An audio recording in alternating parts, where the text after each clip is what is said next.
So I'm at the motel for the night, 360.7 for the day. Okay, I'm actually done riding for the day this time.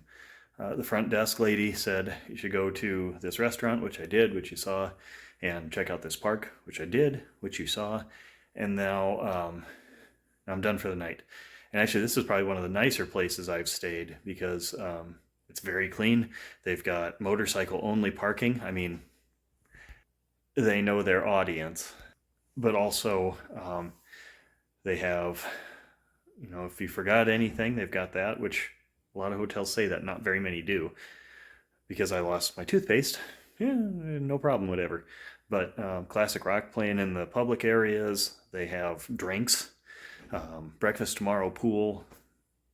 This is a very nice change from the shithole I stayed in Keokuk. So tomorrow I have one stop to get my last county in Iowa, and then I've ridden a motorcycle to all of them, and then I'm going home. So yeah, it's been a long time since I've done a trip like this, and I am exhausted. So I'm gonna put Cartoon Network on and pass out. Don't forget to do all the things to make the YouTube algorithm happy, like, subscribe, like the video. If you're a really wonderful person, consider supporting the channel. Thanks for watching.